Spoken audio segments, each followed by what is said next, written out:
Hi friends, അങ്ങനെ ഞങ്ങൾ രാവിലെ 2:30 മണിക്ക് അമ്പലത്തിലെത്തി. ഗുരുവായൂർ 3 മണിക്ക് നല്ല ഭംഗിയായിട്ട് അകത്ത് പോയി നിർമ്മാല്യം തൊഴുതു. നല്ല കണ്ണ് നിറയെ ഭഗവാനെ കണ്ടു.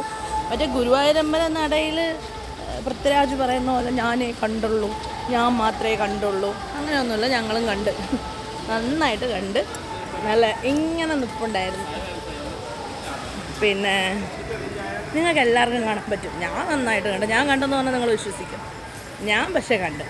അപ്പോൾ നിങ്ങളും നല്ല ഭഗവാനെ പോയി തൊഴുതിട്ടൊക്കെ വന്ന് സമാധാനമായിട്ട് ആ ദീപസ്തംഭത്തിൻ്റെ മുമ്പിൽ നിന്ന് ഒന്നും മനസ്സിൽ നല്ല ഭഗവാനെ അങ്ങോട്ട് വിചാരിച്ച് കണ്ണ് മൂടി നിന്നാൽ നമ്മളുടെ മനസ്സിലെ ഭഗവാന്റെ എന്ത് രൂപമാണോ അത് നമുക്ക് കാണാൻ പറ്റും. അപ്പോൾ ഞങ്ങളും നന്നായിട്ട് കണ്ടു. അപ്പോൾ കണ്ടിട്ട് പോവാണ്. ഇനി അടുത്ത ഇവിടുന്ന് ഞങ്ങൾ കുറച്ച് നേരം കിടന്ന് ഉറങ്ങണം. ഒട്ടും ഉറങ്ങിയില്ല. അപ്പോൾ അതൊക്കെ കഴിഞ്ഞിട്ട് ഞങ്ങൾ ഇനി കാടാമ്പുഴയ്ക്ക് പോകും.